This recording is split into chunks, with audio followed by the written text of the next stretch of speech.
Muy buenos días. Este es un proceso de capacitación en línea que hemos preparado por parte de un curso de la Universidad San Marcos que se llama Psicología Clínica y Salud. Y mi nombre es Fernando González Chacón, estudiante de la carrera de Psicología, y hoy empezamos este proceso de capacitación. Con ustedes, mi compañera Ana Prendas. Buenos días, mi nombre es Ana Prendas. Agradecemos mucho que nos puedan acompañar el día de hoy en esta capacitación. Bien, ahora vamos a conocer un poquito a los compañeros que están conectados el día de hoy. Vamos a empezar con la compañera Carmen Lidia.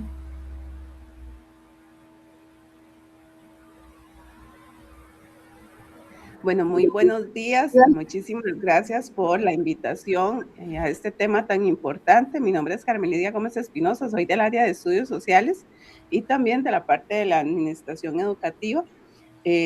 Más bien le agradezco realmente a los compañeros de este tema porque es un tema que casi no se habla en la parte del Ministerio de Educación Pública, que a pesar de que existe un protocolo y todo, es un tema que no se aborda como se debe trabajar en los centros educativos y que también nosotros, como personal, yo siento que a veces estamos como atados de manos en cierto sentido para poder abordar correctamente el tema. Entonces les agradezco inmensamente por la invitación. Muchas gracias, Carmen. Vamos con Viviana Esquivel. Hola, muy buenos días, un gusto saludarles. Viviana Esquivel Vega, yo soy del área de tecnologías, pero también muy allegada en mi formación en el área de administración educativa. Gracias por integrarme en esta charla y definitivamente este es un tema que necesitamos trabajar, necesitamos conversar a lo interno de los centros educativos, ¿verdad? No solamente los educadores, los administrativos, sino también a nivel general, puesto que es algo muy, muy importante en términos de todo lo que viene, ¿verdad? No es solamente lo que ha sucedido ahorita, sino todo lo que viene más adelante y cómo lo vamos a trabajar. Muchas gracias. Gracias, Vivi. Vamos con don Juan Ernesto. Bueno, buenos días a todos. Muchísimas gracias también por la invitación, porque realmente es un tema que aqueja al sistema educativo desde hace muchísimos años, ¿verdad? Eso no es nuevo. En mi caso, yo tengo 30 y resto de años de estar ya dentro de lo que es el ministerio, en la parte administrativa. He pasado por la parte de dirección y por la parte de hasta las supervisiones, y he visto todo lo que ha venido sucediendo y cómo quizás cambios en la sociedad que se vienen dando y que vienen afectando, y principalmente lo que viene a desenfocarse directamente en las personas estudiantes de todos los niveles y que llegan a esta etapa que es tan dolorosa como es ya sea el autoflagelarse a sí mismos, ¿verdad? O hacerse sus daños, o también la parte de suicidio. Muchas gracias, don Juan Ernesto. Vamos con la señora directora Lisette. Lisette Mena. Hola, ¿cómo están? Buenos días. Buenos días. Un placer. Muchas gracias por la invitación. Bueno, este tema, como lo han dicho las compañeras, es demasiado rico para nosotros que trabajamos, que hemos trabajado nuestra mayor parte de la vida como administradores, en la parte administrativa. Entonces, muchísimas gracias. Bueno, iríamos con Caroline, pero me dice que le entró una llamada, entonces más adelantito la podemos escuchar. ¿Quién más me queda ahí? Creo que ya estamos todos. Bien. En este sentido, entonces voy a compartirles a ustedes, bueno, ya creo que ya está compartiéndose, la presentación. Y vamos a iniciar. Vamos a hacer un esbozo general de lo que trata una de las temáticas de lo que es esta capacitación. Esta sería dentro del cronograma de actividades, esta sería la segunda sesión, que se trabaja precisamente con docentes y con administrativos para abordar ciertos temas específicos que tiene esta temática. No sé si ven toda la... Si ven la... Aún no. No se ve. No. Hace un ratito sí estaba. Es que dejé de compartir, con razón.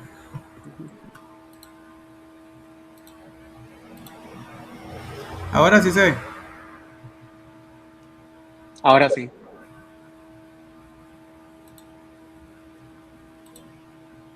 ¿Se ve la pantalla completa? Sí. Sí. Sí, se ve súper bien. Ok, perfecto. Entonces, como vemos ahí, el tema corresponde a esta segunda sesión, el impacto de la salud mental en el proceso del aprendizaje. Es una charla interactiva para docentes de secundaria que lo quisimos enfocar en el Liceo Las Esperanzas de la Dirección Regional de Educación de Pérez Celedón, circuito 10.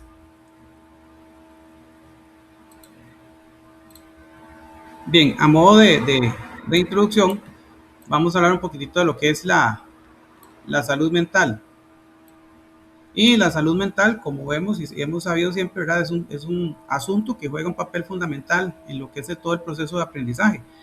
Su influencia que afecta tanto la capacidad cognitiva como el bienestar emocional de las personas. En este caso estamos hablando de los estudiantes, máxime que son personitas que son muy vulnerables y que están en su proceso de desarrollo.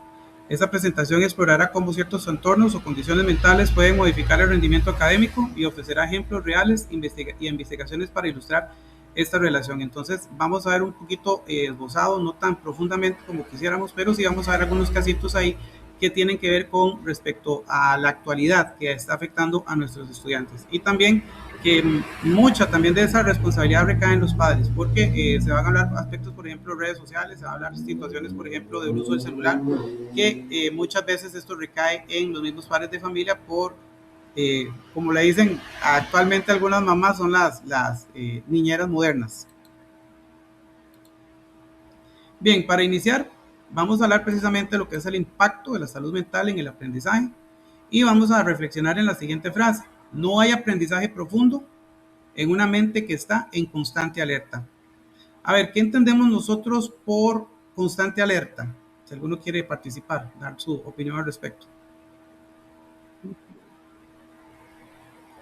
Que siempre se tiene que estar presente en lo que se hace y cómo se comportan los estudiantes a nivel de grupo o a nivel de grupo dentro de las aulas, o también en la parte del entorno educativo. ¿Usted está grabando esta pregunta? Sí. Es que no lo veo aquí. Sí, es que como está compartiendo ese completo, entonces no se ve.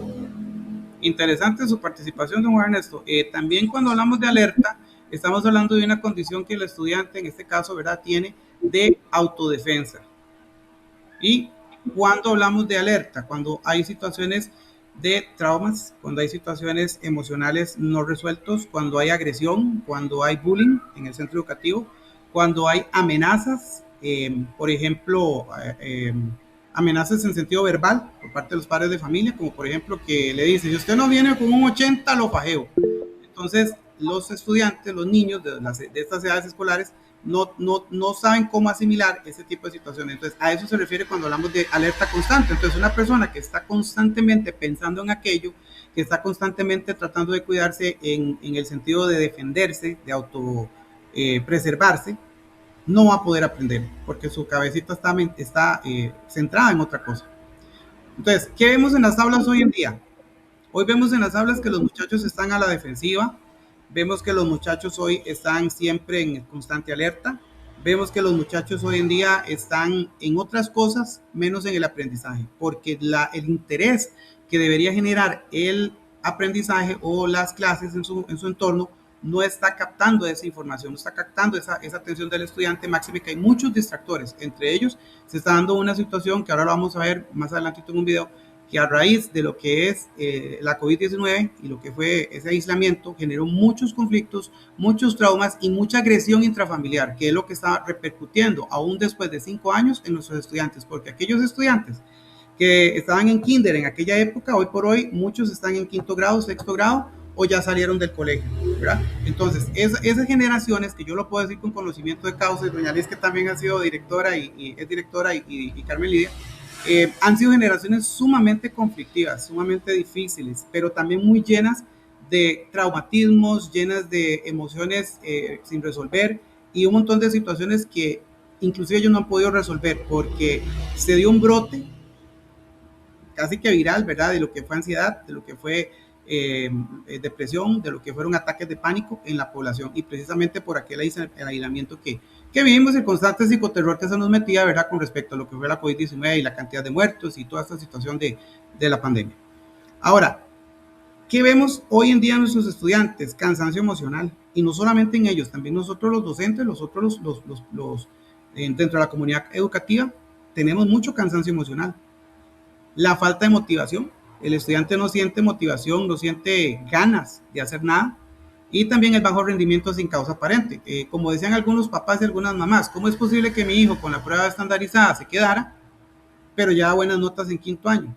Bueno, precisamente es por ese estado constante de alerta que no le permite al estudiante desarrollarse y centrarse en lo que verdaderamente importa, porque no tienen esas herramientas para poder canalizar sus emociones y poder canalizar ese tipo de cosas. Si uno como persona adulta le cuesta, ahora imagínense a un estudiante que cualquier cosa para ellos es un mundo.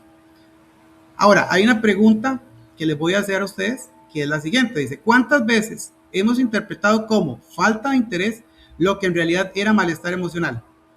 Quisiera escuchar uno o dos comentarios, por favor. Sí, si gusta, participo. Claro. Claro, a ver, esto es muy común cuando se interpreta de que la falta de interés en un estudiante, ¿verdad?, que todos los días viene y que él está en otra cosa, ¿verdad?, como le decíamos los maestros a los chiquillos, y pero usted anda en la luna, ¿verdad?, que era una frase muy común. Se asocia con que el estudiante no le guste la materia en la parte secundaria, o que el estudiante efectivamente no quiere aprender a leer y escribir, ¿verdad?, en primaria, sino que el tema está más asociado a que si el estudiante está en su familia en tensión, bajo presión, bajo situaciones económicas fuertes por parte de sus padres, bajo discusiones, ¿verdad?, o violencia intrafamiliar, abuso sexual, abuso físico, ninguno de esas características va a permitir que el estudiante se concentre, mucho menos que preste interés a un proceso educativo, puesto que su interés no está ahí, su interés está en sobrevivir. Entonces, lo que usted decía anteriormente sobre el tema de las alertas, eso neurológicamente está comprobado, ¿verdad?, que definitivamente a nivel biológico, si la persona está bajo alerta, eso no va a reaccionar a un aprendizaje. Gracias, Diana, muy acertado su comentario. Es cierto lo que usted dice. El daño neurológico que se le produce a una persona por estar en constante alerta es muy fuerte, porque de ahí derivan trastornos de depresión, trastornos de ansiedad, ataques de pánico, entre otras. Y eso emocionalmente afecta demasiado al muchacho y a la muchacha, tanto que les llega a generar un cansancio emocional extremo que muchas veces en clase se duerme.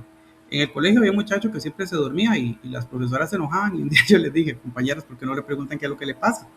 Digo, al rato sea que no comió, que está enfermo, digo, son muchas cosas, digo yo. Y era un chiquillo que, buena gente, digamos, no era malcriado.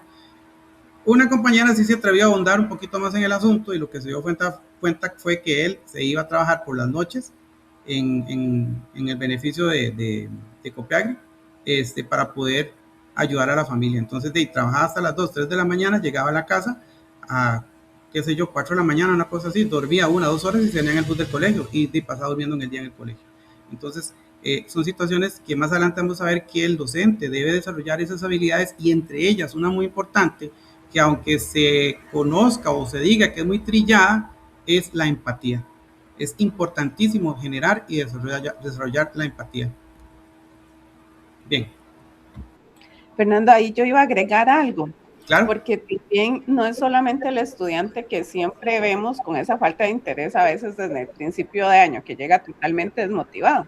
Sí. También podemos encontrarnos aquel estudiante que era un estudiante sumamente activo, ¿verdad?, que estaba siempre pendiente en clase, que trabajos, que aquí, que allá, y que de un momento a otro pierde todo ese interés, y que a veces, ¿verdad?, se ha dejado ahí, y uno dice, no, puede ser una etapa, pero no se indaga. Así como usted dice, esta parte de la empatía es sumamente importante, no solamente entre el personal docente, sino también dentro del grupo, ¿verdad?, entre ellos mismos, entre pares. ¿Por qué?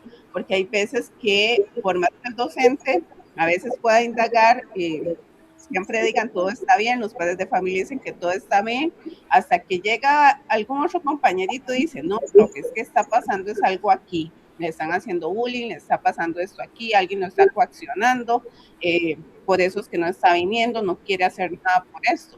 Entonces también esa falta de interés, ¿verdad? Se puede dar dentro o en el transcurso de que un estudiante, ¿verdad? Se nos cambia desde de la noche a la mañana, como dice uno, de sus características propias que ya le habíamos conocido anteriormente. Correcto, ciertísimo, Carmen, muchas gracias por su comentario.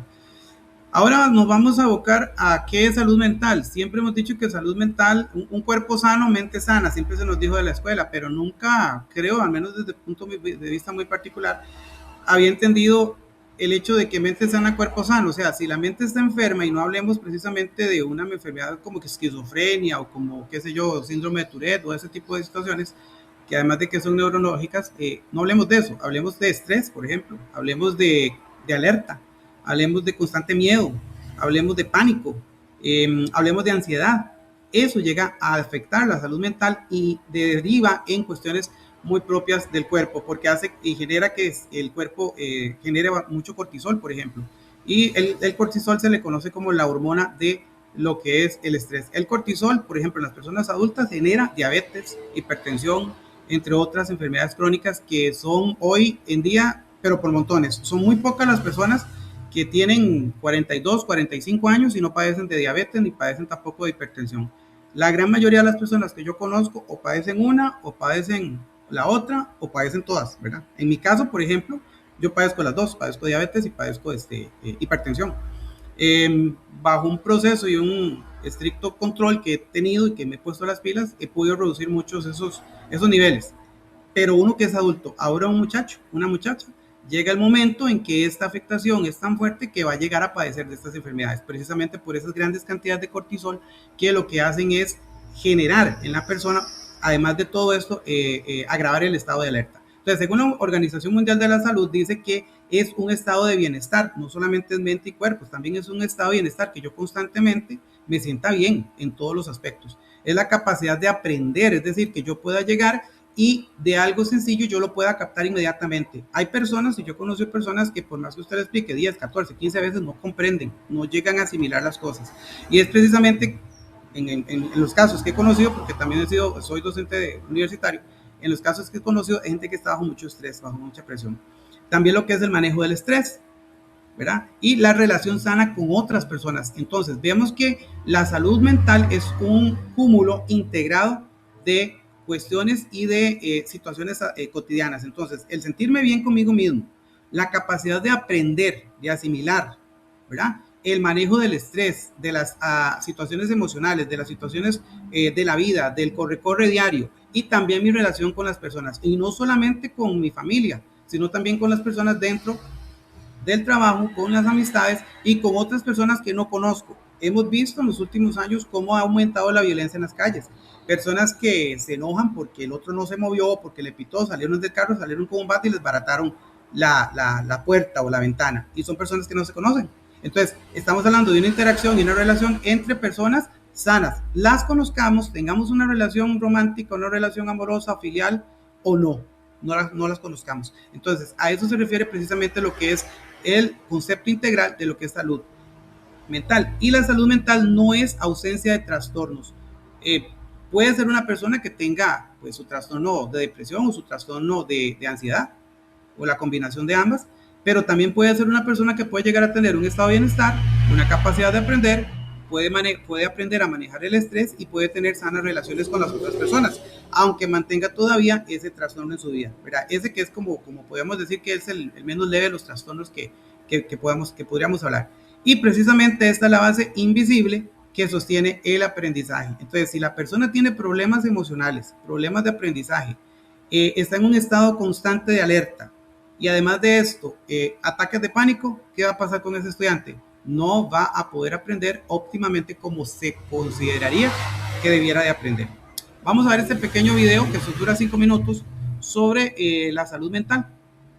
Lo voy a empezar a reproducir y ustedes me dicen si lo escuchan. You can imagine very hard on people. ¿Lo escuchan? Sí, se escucha. Ok. Sí, súper bien. Ok, voy a reproducirlo entonces. Sí, Fer, se escucha.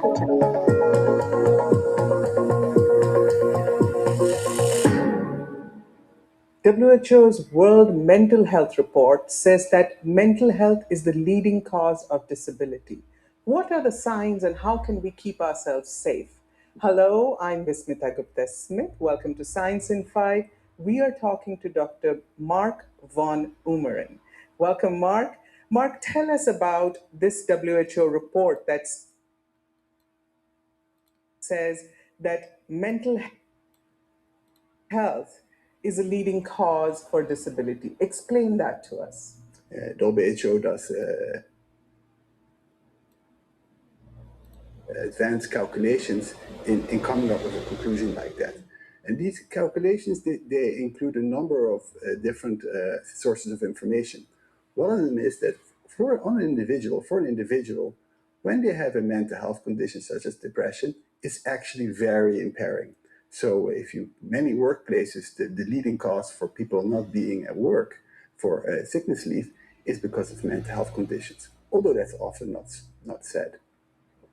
And similarly, these conditions are very common. In fact, they start off in the teenage years, in adolescent years, and largely they are untreated. Indeed, only less than 1 in 3 people around the world are getting mental health care for their mental health condition.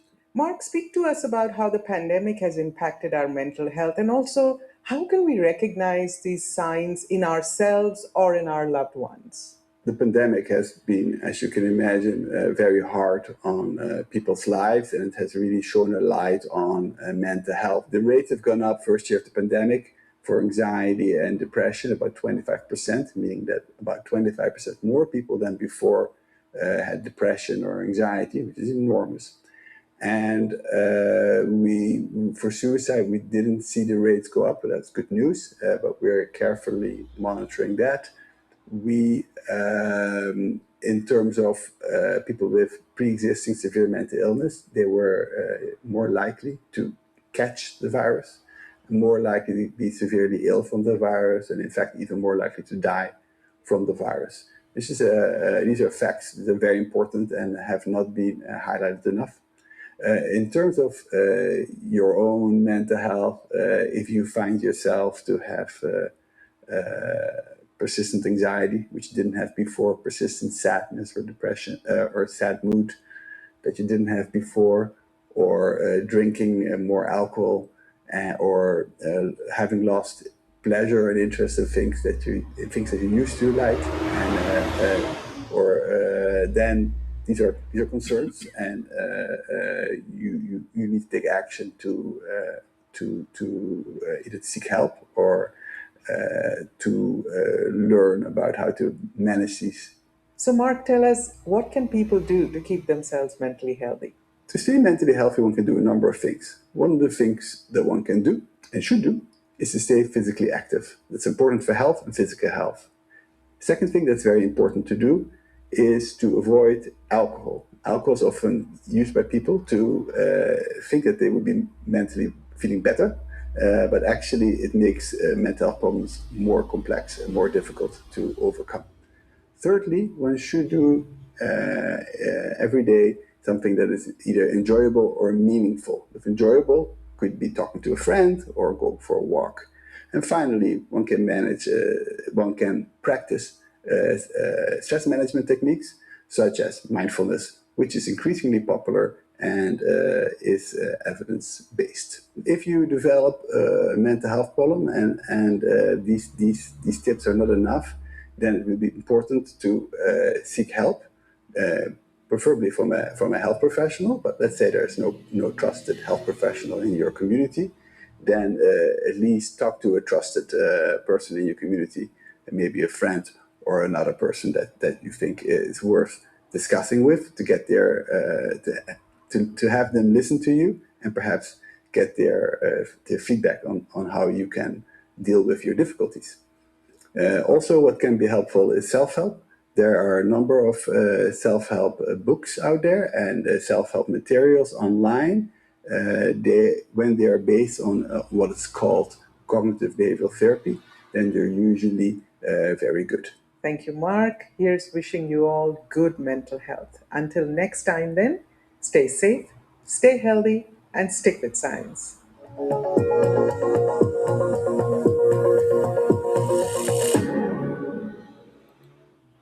Bien, como vimos en el video, lo que más aumentó con la pandemia fueron los trastornos de depresión y de ansiedad, que aunque lo que fue la parte del suicidio no aumentó considerablemente, sí lo han estado monitoreando a nivel de lo que sería la Organización Mundial de la Salud.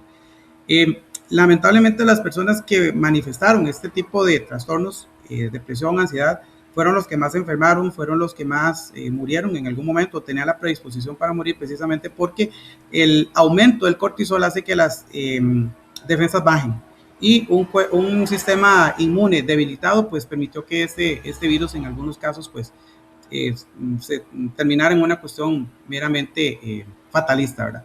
Entonces vemos que precisamente la salud mental va concatenada o va junto, ¿verdad? Precisamente con lo que es también el bienestar físico, el moverse, el mantenerse activo, el salir, el interactuar con las personas. Precisamente el hecho de que la pandemia nos aisló, nos encerró y nos metió en la casa, eso provocó que muchas personas que no estaban acostumbradas a estar metidas dentro de su casa desarrollaran este tipo de trastornos. Ahora, por otro lado también, lo que fue el trastorno de la ansiedad, el trastorno depresivo, lo que fueron este tipo de cosas, hasta ese momento estaban casi que un poco invisibilizadas. Después de la pandemia fue un boom, fue una explosión, pero precisamente porque ya fue un tema de visibilización de un problema de salud pública, porque lo que es la depresión, lo que es la ansiedad, se ha convertido hoy en día en un problema bastante fuerte de salud pública. Lo podemos ver en la Caja Costarricense de Seguro Social de nuestro país y la gran cantidad de personas que, por ejemplo, en el Ministerio de Educación Pública están reubicadas por psiquiatría, por muchas situaciones de no poder manejar el estrés, de no poder manejar situaciones problemáticas y aunado a eso otras condiciones y otros factores como el acoso laboral. Entonces son cuestiones que si a nosotros como adultos nos afecta, imagínense la afectación que tuvieron nuestros muchachos y muchachas en su casa, quizás viendo patrones de violencia, quizás viendo o escuchando o sintiendo o viviendo en carne propia, como lo dijo anteriormente la compañera Viviana, abuso sexual, abuso psicológico, abuso físico, no solamente en el sentido de ponerlos a trabajar más de la cuenta, sino también agresión física, ¿verdad? Todas estas situaciones que encerrados en una casa, ¿verdad? No podían pues manejar. Y cuando llegan a los centros educativos, se abren las puertas de las casas, se abren las fronteras. Aquello fue una cuestión que lo que hizo fue explotar todo aquello que los estudiantes sintieron o tuvieron reprimido porque ya no estaban bajo aquel entorno, bajo aquel ambiente, aquel hogar que les reprimía esas emociones.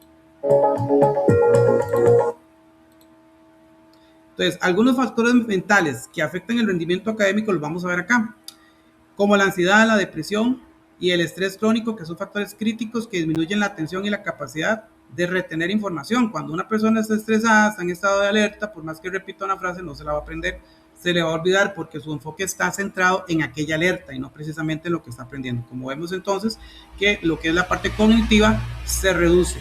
Además, la baja autoestima, la falta de apoyo social, que generan un impacto negativo en la participación y la motivación del estudiante. Entender estos factores es clave para diseñar intervenciones educativas efectivas. Cuando la salud mental se deteriora, disminuye la atención. Ustedes ven a los estudiantes, bueno, los que son de aula, ven que los estudiantes no prestan atención a la materia o no prestan atención como se debiera. Están viendo a la pizarra, están viendo al profesor, pero su cabecita está en otro lado. Aumenta la fatiga cognitiva, afecta la memoria y se da también lo que es la reducción de la motivación. Y el resultado precisamente de todos estos factores que estamos viendo en la parte académica es el bajo rendimiento académico y el riesgo de deserción. Lo que es la deserción últimamente se ha disminuido mucho porque con los protocolos y con muchas situaciones de alerta temprana, con lo que es el EPI en los centros educativos, los equipos de permanencia institucional y lo que es otra instancia que ahorita se me olvidó el nombre, tiene que ver con EPI, pero bueno, sobre el nombre. Esas instancias han propiciado que el docente tenga que preocuparse más por la permanencia del estudiante en las aulas. Y con esas alertas tempranas y esa intervención de llamar a la casa, de buscar a los padres de familia, que la orientadora vaya a la casa, que busque al estudiante, eso permitió entonces que los padres de familia tomen un poquito más de conciencia y ya no haya tantísima deserción. Sin embargo, siempre persiste la deserción estudiantil. Algunos ejemplos que se ha investigado sobre la salud mental y el aprendizaje, aquí tenemos, les voy a presentar tres, hay muchos, pero les voy a presentar tres que son como los más adecuados al tema que estamos en discusión en este momento. Por ejemplo, tenemos el caso número 1, que tiene que ver con la ansiedad académica. no solamente nuestros estudiantes tienen ansiedad con respecto a sus situaciones familiares, también tienen ansiedad con la parte académica. En este contexto es un estudiante de 16 años que tiene un buen historial académico, una estudiante ejemplar, una estudiante de muy buenas notas, pero presentó varios síntomas. Por ejemplo, bloqueos en exámenes. Ella se ponía a hacer un examen y no lo podía terminar. Aunque ella se sabía la respuesta de las preguntas, no las podía transmitir a aquel examen. Se da la evitación de tareas y la somatización, dolor de estómago, cefaleas. Esta misma estudiante cuenta, digamos, la investigación, que antes de un examen le daba diarrea, que antes del examen le daba dolor de estómago, dolores de cabeza y todas estas situaciones que hacían pues, sentirse muy mal al estudiante. El impacto que tuvo en el aprendizaje según esta investigación no refleja las capacidades reales que ella tiene, entonces eso le limitaba a ella su capacidad cognitiva. Y eso se basó en estudios clínicos sobre la ansiedad escolar. El segundo caso tiene que ver con depresión y desmotivación, que es lo que estamos viendo mucho ahorita. Entonces, hay tres tipos muy importantes de factores que se están dando ahorita en cuanto a lo que son estas situaciones en la parte educativa. Es precisamente, bueno, lo que vimos, la desmotivación o los bloqueos cognitivos, y ahora lo que es la depresión y la desmotivación. Obviamente cuando una persona tiene su depresión no va a tener y no va a generar interés por absolutamente nada. Va a entrar en un estado sumamente alto de alerta precisamente para poder sobrevivir, como lo dijo Viviana hace un momento. Y precisamente en este contexto es un estudiante con bajo rendimiento que ha sido progresivo, porque la depresión es una condición que se va dando progresivamente, no es algo que cambia de la noche a la mañana. Y muchas veces no nos damos cuenta que aquel estudiante o aquella estudiante ha cambiado sus situaciones hasta que vemos que tuvo un 50 y un 40 y un 20 en esas notas. Y el comportamiento de aquella persona, porque muchas veces se aíslan o dejan de ir a clases, y precisamente pues ahí es donde nosotros tenemos que tomar un poquito de conciencia y pues poner atención. Yo sé que a veces es mucho. Yo tengo una profesora de educación religiosa que me dijo que tiene 900 estudiantes, imagínense lo que es, y trabaja en 4 colegios, imagínense nada más lo que es tener esa cantidad de estudiantes, y sin embargo ella, yo no sé cómo hace, pero tiene una capacidad que se acuerda de todos, y eso es importante, desarrollar esa capacidad, desarrollar esa habilidad de por lo menos prestar atención a los estudiantes, en el sentido de que si vemos alguna situación anómala podamos comunicársela a la orientadora. No es que precisamente yo como docente tenga que ir a resolverla e intervenir, no, para eso están los equipos interdisciplinarios y para eso están también el personal de los centros educativos como la orientadora, la auxiliar administrativa, si estamos hablando de secundaria, en escuela pues la oficinista, la misma director o directora y otros funcionarios del centro educativo. Y algunas señales precisamente en cuanto a lo que es este factor de depresión y desmotivación, tenemos el aislamiento, ya no frecuenta a sus compañeritos, ya no se reúne con ellos, qué sé yo, se queda mucho metido en su cuarto, en su casa, le falta la energía, pasa durmiendo mucho, entrega las tareas de manera incompleta, no termina sus asignaciones en clases, todo ese tipo de situaciones que son precisamente las señales de alerta para nosotros poder tener una intervención. El impacto, una dificultad para sostener el esfuerzo cognitivo. Entonces a la persona le va a costar mucho poder asimilar los contenidos que vaya a tener pues, en su clase. La depresión afecta funciones ejecutivas claves para aprender. Entonces, esas funciones claves ejecutivas se encuentran en el cerebro, ¿verdad? Y esas precisamente son conexiones neuronales que a la hora de nosotros poder asimilar un contenido, estas personas con este tipo de motivación no tienen esas conexiones neuronales. Entonces, les cuesta demasiado que el aprendizaje llegue. Hace unos días estoy viendo una imagen que no la pude descargar porque está como protegida, pero vieras qué interesante ver un cerebro con depresión, de una persona con depresión, y un cerebro de una persona que no tiene depresión. El cerebro de la persona que tiene depresión se ve completamente opaco, solo algunas partes del cerebro se ve como iluminado, y la persona que no tiene depresión, su cerebro se ve completamente iluminado. Como lo vemos en esta imagen a la derecha de ustedes, hay 3 diferentes lucecitas. La que tiene la niña, la más encendida, es una persona que en ese momento no tiene depresión. Ya la segunda y la tercera imágenes más opacas son personas que ya van adquiriendo una condición depresiva y se va apagando. Eso es lo que decía esa imagen, que el cerebro se va apagando porque las conexiones neuronales se van desconectando, valga la redundancia, y no va a generar aquella condición cognitiva óptima que sí se da cuando hay una elasticidad o plasticidad de las neuronas en el cerebro. El tercer caso sería el uso problemático de redes sociales, que esto es bastante interesante. Hemos visto en los últimos meses y en el último año cómo las tendencias, esto que llaman, sí, tendencias, de hacer ciertos TikToks, de hacer ciertos videos, de hacer ciertas cuestiones que todos los colegios y todo el mundo los hace, ¿verdad? Y esto ha generado precisamente que se dé la privación del sueño. ¿Por qué? Porque los estudiantes están sumamente inmersos en las redes sociales. Los muchachos de hoy en día ya no se meten a Facebook, son muy pocos. Se meten a Instagram, se meten a Snapchat y se meten principalmente a TikTok. Es donde más pasan metidos porque son redes sociales que generan o que monetizan, por decirlo de alguna manera. Y pues la juventud en este momento tiene más participación en esas redes sociales porque son más interactivas, porque son más atractivas que un Facebook. Un Facebook es como una pizarra. Nada más hay cuestiones ahí, es como pasar un libro.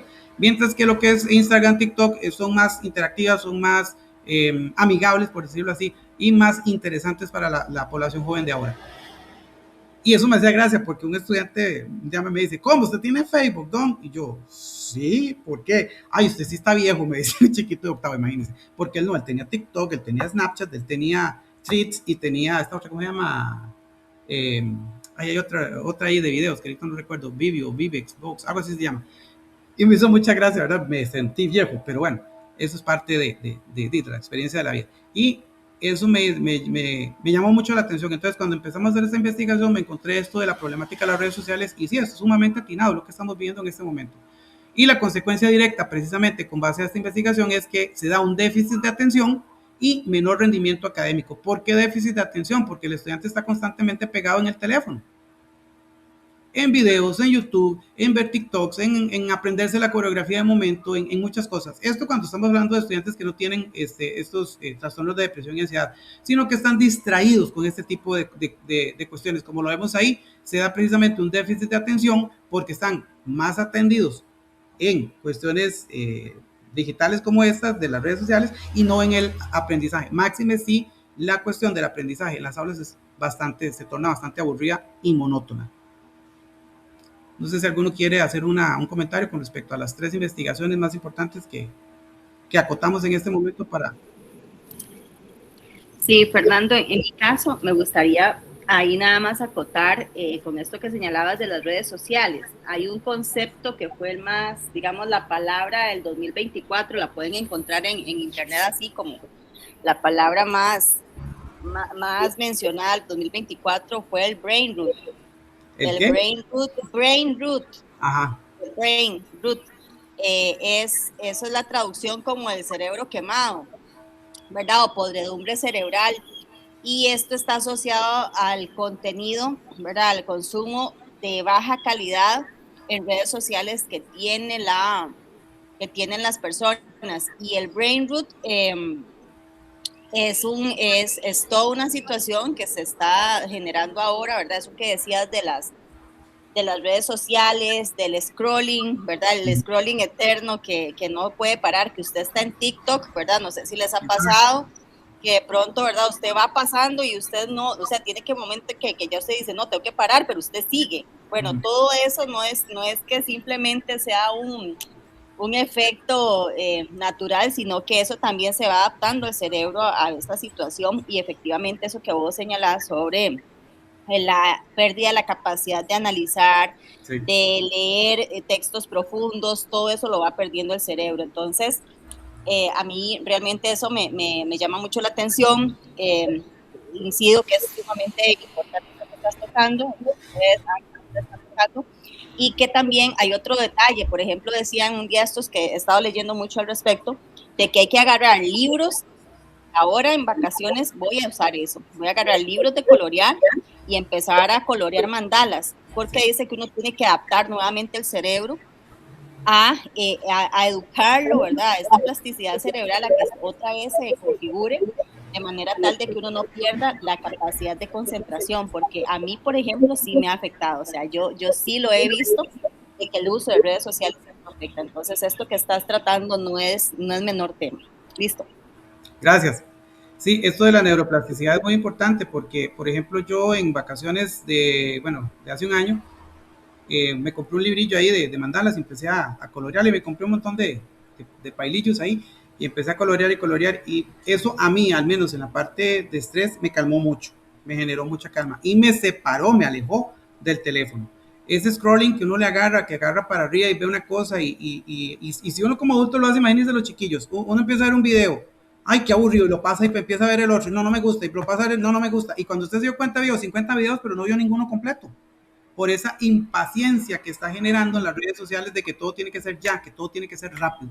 Entonces, eso mismo se está pasando a la situación cognitiva de nuestros estudiantes. Y precisamente eso es una de las cuestiones más importantes que se están dando ahorita, que es que no están analizando, no están pensando y se dan esos bloqueos mentales y no tienen la capacidad de analizar, de pensar. Y no lo vemos solamente en nuestros adolescentes, lo vemos en las personas adultas. Váyanse a las redes sociales y cuando ven algún tema específico de política, que no voy a mencionar ninguno acá, ustedes ven que por más evidencia que exista, las personas no ven la realidad. Y eso es lo que está generando precisamente este scrolling, brain root que acaba de decir la compañera, que me acaba de acordar que también le dicen cabeza de zombie, porque la persona está viendo, pero no analiza, no ve nada más que la pantalla, ¿verdad? Y es interesante ver cómo si a nosotros como adultos, que somos pensantes, que se supondría que tenemos un criterio ya formado, personas formadas, nos afecta, cuánto más a nuestros estudiantes. Y a mí me salta la principal pregunta o situación es, ¿qué vamos a esperar del futuro de nuestros estudiantes hoy en día? Yo tengo 42 años, voy a llegar a tener 65, 70, Dios permita 80. ¿Quién me va a atender en los hospitales a mí? Esos estudiantes van para esas carreras. ¿Me explico? Nosotros tenemos que empezar desde la educación y a concientizar a los padres de familia a atacar este problema.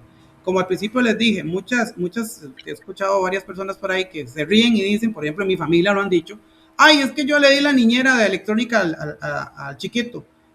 ¿Qué es la niñera electrónica? Una tablet con videos de YouTube. Y el chiquillo ve los videos y ve videos y ve videos y ella no sabe lo que está viendo. Ni la mamá controla lo que está viendo. Según ella sí, pero casi que le aseguro que no. Y eso es lo que nuestros niños hoy en día, cuando nacen, prácticamente casi que salen con el scrolling en la mano y ya no lloran, porque ya salen con ese chip, ya salen con esa cuestión que yo podría decir que se trascendería, estoy diciendo tonteras, ¿verdad?, a una parte genética, porque los niños que en mi época nacían no tenían la habilidad que tienen hoy. Mi sobrina con 4 años podía desbloquear el teléfono, meterse a YouTube y buscar a Peppa Pig, por ejemplo. ¿Cómo? No sé, pero ella lo sabía. Es interesantísimo. Y hoy por hoy los niños a veces saben más de tecnología que uno. Pero también son personas que, ya con esto cierro para continuar, que se convierte, que podríamos decir que son analfabetas tecnológicas, porque solamente saben utilizar un teléfono, entrar a una aplicación, pero no saben mandar un correo electrónico, por ejemplo. No saben hacer el cuerpo de una introducción, por ejemplo, un párrafo. No saben cuántos renglones lleva un párrafo. No saben cómo iniciar una oración. Inclusive a algunos se les ha olvidado hasta escribir. Entonces, es una cuestión que, sí, exactamente como lo dijo la compañera Viviana, se ha traído o se ha caído en detrimento precisamente por la capacidad cognitiva de las personas hoy en día. Algunos problemas frecuentes en adolescentes, ya lo vimos, la ansiedad y la depresión, que son los más importantes, y un boom que se ha dado últimamente, que no es un boom, es una situación de visualización, es como también el trastorno narcisista. ¿Por qué ahora hay tanto narcisista? ¿Qué es esto? No, siempre han estado. Lo que pasa es que hasta ahora se está visualizando. Con las redes sociales, con la tecnología, con los mass media, se está visualizando, se le está dando una presencia a aquellas condiciones que antes veíamos como normales, ¿verdad? Por ejemplo, antes un padre agresor que sometía a su mamá, que sometía a sus hijos, a su esposa, a sus hijos, y que frente a la gente era un amor, pero en la casa era un ogro, no entendíamos que eso era una persona con un trastorno narcisista, ¿verdad? Lo que muchas veces nuestros abuelos decían, oscuridad en la casa, candil en la calle. Esas son cuestiones características de una personalidad narcisista. El TDAH es una condición precisamente de déficit atencional e hiperactividad. Un chiquito que se mueve mucho, que no está calladito, que solo canta, que grita, que grita. Entonces, no decíamos, uy, qué chiquillo más necio, es que qué majadero, es que vean, no se concentra, es que yo le digo que me lave el plato y me lavó la cuchara con el plato botado. O la mamá que le dice al estudiante, al muchacho, mira, recógeme los zapatos y los guarda en el closet. Recogió 3 pares y dejó 5 y se sentó con el teléfono. porque no son capaces de poder concretar o terminar una orden o una orden o una dirección, ¿verdad? Una directriz. Entonces, en ese sentido, esos son como los más importantes que se están dando hoy en día y los cuales están siéndose como más diagnosticados en nuestros muchachos, porque ya ahora hay mayor conocimiento. Lo que es el trastorno de la conducta, esto siempre ha sido importante, y los trastornos de conducta muchas veces son por diferentes sintomatías, ciertas patologías que existen tanto familiares como dentro del entorno que tiene la persona estudiante. Autolesiones y conductas de suicidas o ideación suicida, ¿verdad? Que es muy, muy frecuente últimamente. Yo he topado en el colegio con 3 estudiantes que se tasajadean, dijo la mamá, el brazo hasta aquí, hasta llegar al codo, y se rajan y se rajan y se rajan, y es mediodía y andan con un abrigo puesto. Yo un día le dije a una chiquita, le digo yo, ven acá, le digo yo, ¿qué le pasa? Porque anda con abrigo, está con gripe, ya que el sol incandescente, ¿verdad? Y me dice, no, estoy bien. Le digo yo, ¿podría quitarse el abrigo?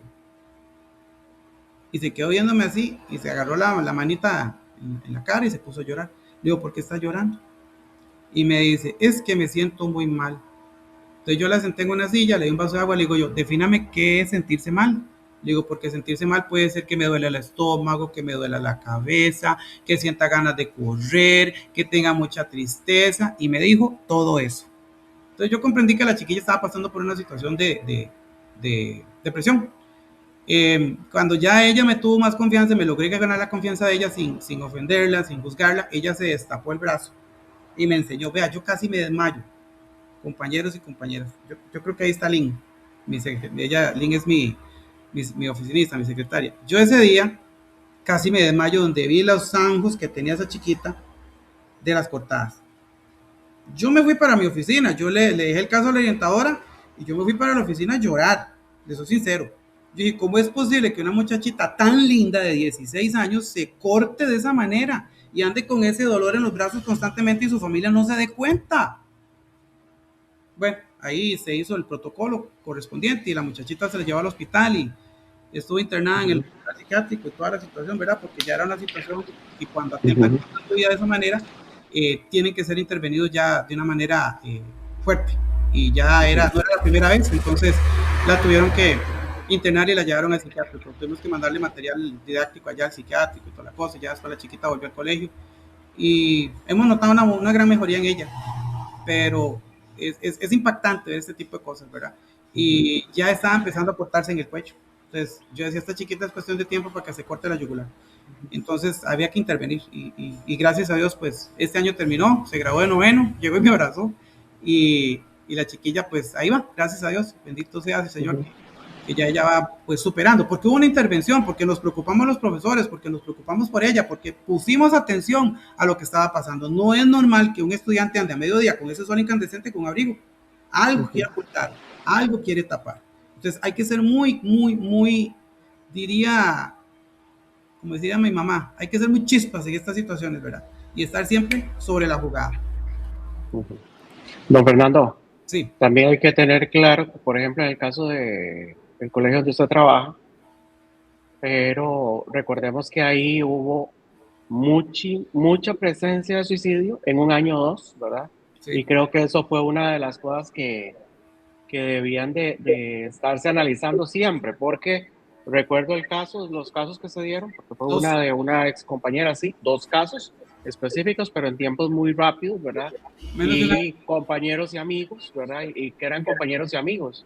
Entonces, creo que cuando hay un tipo de situación, recuerdo la atención que tuvieron que darle a ese grupo, porque ellos se sintieron bastante mal, porque eran compañeros, y usted sabe lo que es en términos de un año perder 2 compañeros y de una misma forma, y en este caso por suicidio, ¿verdad? Entonces siempre se hablaba sobre esto y la importancia de la atención. Y quizás una de las cosas que yo siempre lo he dicho es que como educadores no estamos preparados.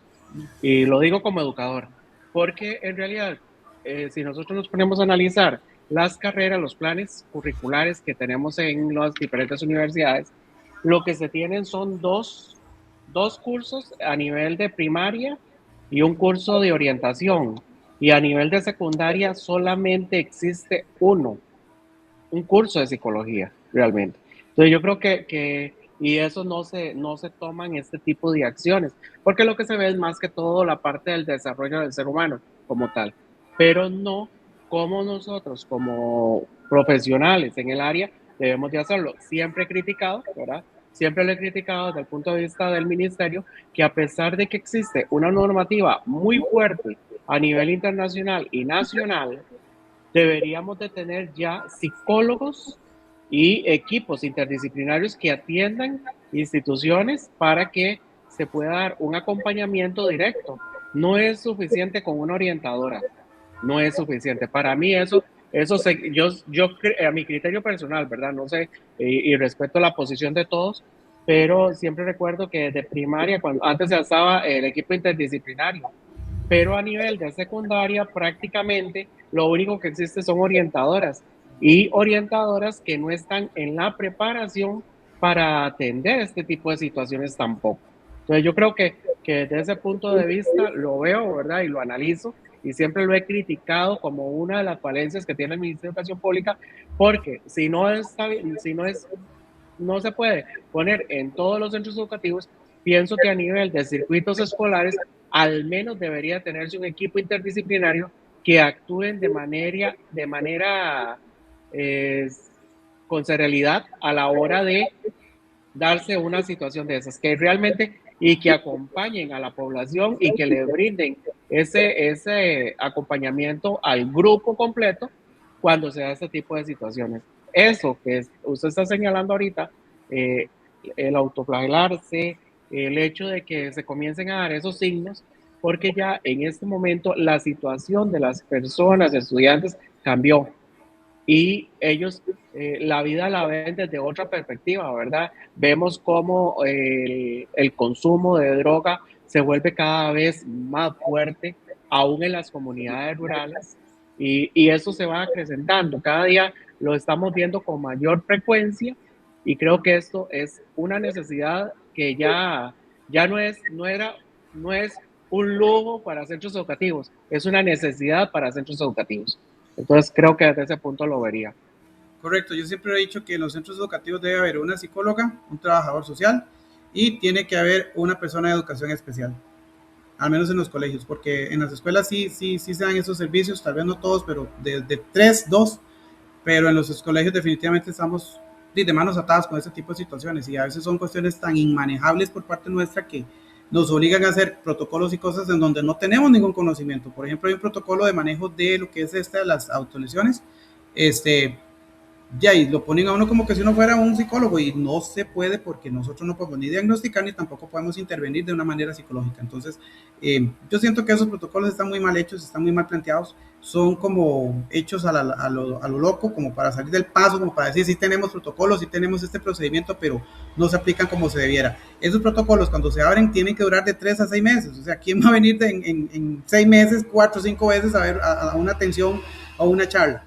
Los padres de familia están ocupados trabajando y no se pueden estar perdiendo lecciones en esas cosas. Entonces, yo siento que o sea, no se puede, no nos dejan perder lecciones en esas cosas. Hay que hacerlos como en tiempos libres y tanto el funcionario no puede invertir tiempo en esas cosas como el estudiante no puede tampoco pues quedarse extra horario en el colegio. Entonces, son cosas que están muy mal diseñadas y muy mal pensadas y por eso es que siento que hay tanto fracaso escolar porque no se está manejando de una manera adecuada y ese cambiadera del reglamento de evaluación que si arrastramos materias, no, que ya no arrastramos a partir de décimo ya no arrastramos, que ahora no, todo el mundo se queda si se quedan 3 materias, no, que ahora hay que hacer las pruebas estandarizadas que sean por componentes, una sola prueba, no, ya no, ahora van a ser como era bachillerato antes. Entonces, esos cambios constantes de inestabilidad que genera a los estudiantes provoca ese desinterés, porque no hay una estabilidad.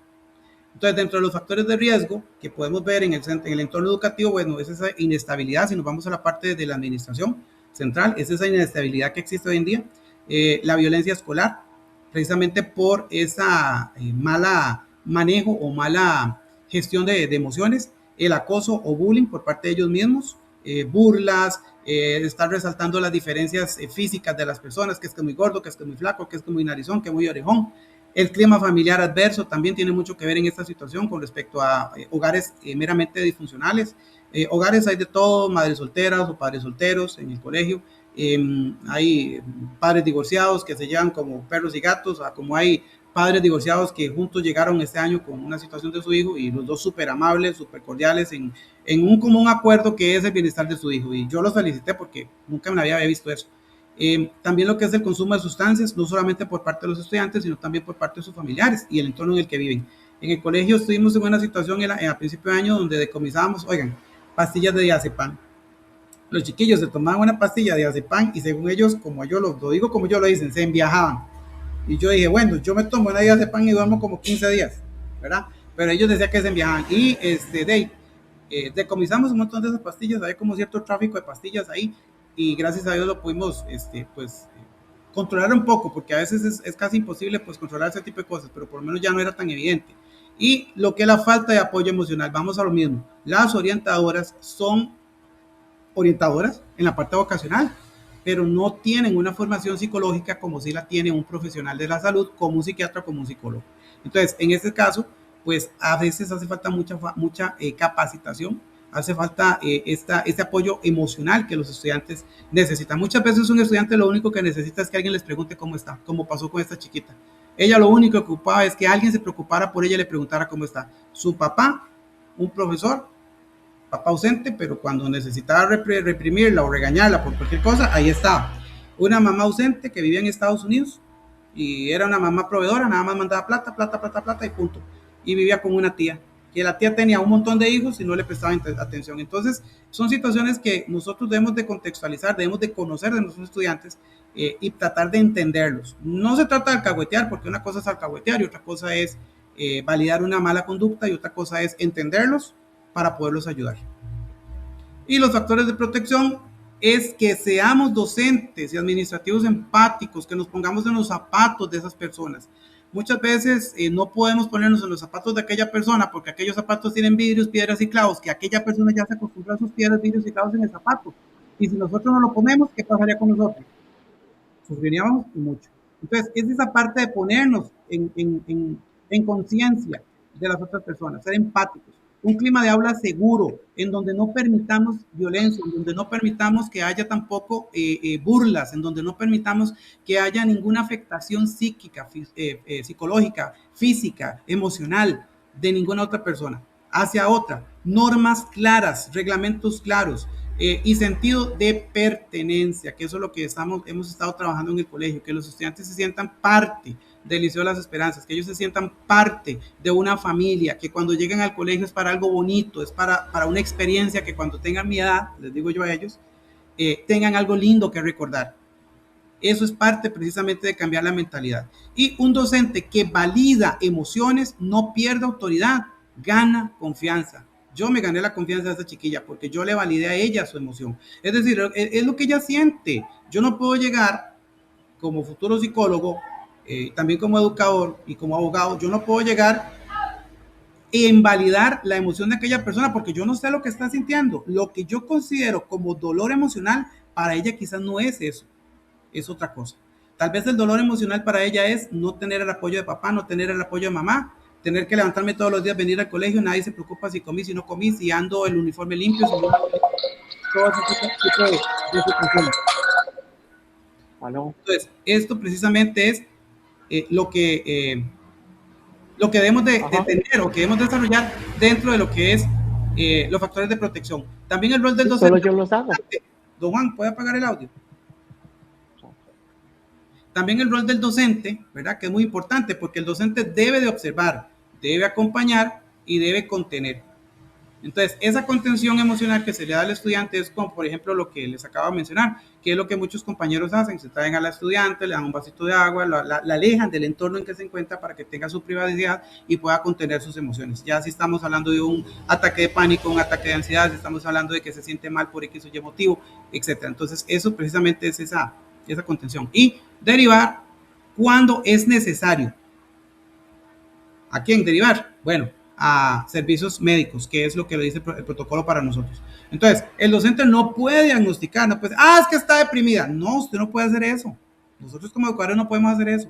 Inclusive, el psicólogo puede decir pero quien da el diagnóstico final es el psiquiatra, es el único que puede dar ese diagnóstico y el único que puede medicar. Entonces, no puede diagnosticar el docente, principalmente porque esa no es su área de conocimiento y de funcionalidad. Y sí detecta y orienta. Entonces, cuando detecta, por eso es importante la formación del docente en estas áreas, cuando detecte esas señales importantes, aislamiento, qué sé yo, tristeza, que la persona tiene un bajo rendimiento académico, que ya no es tan alegre, que ya no sonríe como antes, todas esas, que falta mucho a clases, todas esas situaciones son precisamente señales que yo debo de detectar a tiempo y referir entonces a ese estudiante al servicio de orientación, y el servicio de orientación activa los protocolos y refiere, de ser necesario, ya cuando hay autolesiones o cuando hay una situación de ideación suicida, que la persona diga que quiere morir, que la persona diga que se quiere suicidar o que se quiere hacer daño, se tiene que referir inmediatamente a los servicios de salud. Y dentro de lo que es la adolescencia y el desarrollo integral, hemos de saber siempre que esta etapa de la adolescencia es clave, es fundamental, porque es donde se forma el carácter, se forma la integridad física, emocional, crítica del estudiante. Y se dan cambios emocionales, se dan cambios físicos, ¿verdad? De lo que es la maduración de los órganos sexuales, la maduración de las cuestiones internas, lo que es el crecimiento cognitivo, ¿verdad? Lo que es las relaciones sociales, ya aprender a movilizarse en sociedad, a tomar decisiones, y la construcción de una identidad y una necesidad de pertenencia. O sea, ellos desarrollan precisamente en su momento quiénes son ellos, qué son ellos y para dónde van. Y el cerebro adolescente aún está en desarrollo, especialmente las áreas de regulación emocional y control de impulsos. Por eso es que a ellos cualquier cositita se les hace un mundo, se ahogan, como diríamos muchos, en un vaso de agua, hacen una tormenta de una gota de agua. Entonces, para ellos, cuando ellos verdaderamente, si se les valida su emoción y se les lleva por un momento de guianza, para que ellos puedan comprender que lo que están viviendo sí es importante, pero no es el fin del mundo. Entonces, hay que tener mucho cuidado, porque dependiendo de cómo usted aborde la situación con ellos, o lo puede arreglar la situación y lo puede hacerlo superar, o lo puede dañar para toda la vida. Una palabra hace la diferencia, un gesto hace la diferencia, y un ¿cómo estás? Hace también mucho la diferencia con nuestros adolescentes. Algunas señales de alerta son los cambios bruscos de conducta, el descenso repentino del rendimiento académico, el aislamiento, la irritabilidad constante de estudiantes que de un pronto a otro te dijeron una pachotada, te gritaron, y uno dice, pero ¿qué le pasa a ese muchacho si no es así siempre? O sea que, entonces, ese tipo de cosas hay que verlas, y no verlas desde el punto de vista de que me faltó el respeto, que es un malcriado. No, hay que ver qué es lo que está pasando, porque si ese estudiante nunca fue así, hay que ver qué es lo que está pasando, pero si siempre ha sido así, también hay que ver qué es lo que provoca la ira en ese estudiante. Pero igualmente vamos a lo mismo, no se trata de alcahuetear. Expresiones de desesperanza. Ignorar señales también es una forma de intervenir, pero mal. Si yo ignoro esas señales, estoy interviniendo negativamente, estoy dando a entender que no me importa, no me interesa. Y por lo contrario, debemos de intervenir, pero de manera positiva, avalando o validando emociones, de tal manera que el estudiante o la persona menor de edad se sienta segura para poder confiar en usted y poder sacar todo aquello que necesita sacar, ya que su casa no tiene las herramientas o no tiene la confianza para poderlo hacer. Algunas estrategias socioemocionales en el aula que siempre nosotros de una u otra manera las hemos aplicado, pero no conocíamos que eran de esta forma. Por ejemplo, los espacios de escucha. Cuando usted como docente en el aula se pone a escuchar a los estudiantes, o cuando usted como director pasa por los pasillos y los estudiantes te hablan, te conversan y vos te paras a conversar con ellos. Esos son momentos de escucha que para ellos son muy importantes, aunque para uno no lo sea. La educación emocional es muy importante, lo que es la gestión de emociones, lo que es precisamente el manejo del estrés, lo que es precisamente saber cuándo yo estoy ante un ataque de pánico, de ansiedad, y qué tengo que hacer para poder controlarme. La resolución pacífica de conflictos, cuando hay conflictos entre estudiantes, no llegar precisamente a las expulsiones, no llegar a las boletas, sino que traer el RAC a las aulas y poder solucionar de forma pacífica ese conflicto. No es que van a llegar a ser amigos, no, pero sí que por lo menos lleven una convivencia sana, justa y equilibrada. Y el aprendizaje necesita estructura y humanidad, que es lo que últimamente se ha estado perdiendo, esa humanidad. Y la humanidad se recobra, ¿saben cómo? Con la empatía. Con la empatía es que nosotros recobramos esa humanidad. Algunos programas de intervención y prevención en entornos educativos, en este caso como asesorías psicológicas, talleres de manejo emocional y campañas de concienciación son cruciales, como por ejemplo este taller que se ha planteado para este momento. Y la prevención temprana y la creación de espacios seguros, que son claves para minimizar los impactos negativos, el aprendizaje y promover la salud mental como un componente fundamental del desarrollo educativo. Entonces vemos cómo precisamente la salud mental es fundamental para lo que es el desarrollo cognitivo, educativo, psicosocial, inclusive psicomotor para todas las personas. La salud mental es un factor determinante en el proceso de aprendizaje, afectando habilidades cognitivas y emocionales. La integración de estrategias educativas adecuadas junto con el apoyo de docentes y familiares potencia el desarrollo académico. Invertir en programas de intervención y prevención fortalece el bienestar estudiantil, garantizando un ambiente propicio para el desarrollo integral. Entonces, esto sería como una recomendación que se le podría dar al Ministerio de Educación Pública, que invierta más en contratar funcionarios o profesionales en psicología, precisamente porque los contratan solamente para dar una materia y quizás para algunos equipos interdisciplinarios en algunas escuelas nada más, pero no para un centro educativo. Y debería de invertirse más en equipos interdisciplinarios, principalmente en una persona profesional en psicología, porque se está dando muchas situaciones que si hubiese en los centros educativos una intervención psicológica a tiempo y existiera una persona profesional en psicología que abordara inmediatamente todos estos esquemas y problemas, yo creo que la incidencia de trastornos mentales, la incidencia de trastorno depresivo de ansiedad, la incidencia de problemas emocionales y problemas de aprendizaje sería mucho menor a lo que estamos viendo hoy. Yo siento que la parte de secundaria en ese sentido está muy abandonada. No sé, siento como cuando los papás tienen sus hijos en la escuela que los van a dejar todos los días y los van a recoger todos los días, pero cuando llegan al séptimo nivel se desentendieron, se perdieron del centro educativo, no los conoce uno. Así siento yo que el mismo Ministerio de Educación Pública ha hecho con la educación secundaria, la ha tenido en esta parte de validación de emociones, del manejo del estrés, de estas situaciones de ansiedad y depresión de nuestros estudiantes, lo ha abandonado. Llegan al colegio y juéguensela solos. Y aquel apoyo de educación especial, aquel apoyo de psicología, aquel apoyo de trabajo social, queda solamente en la escuela.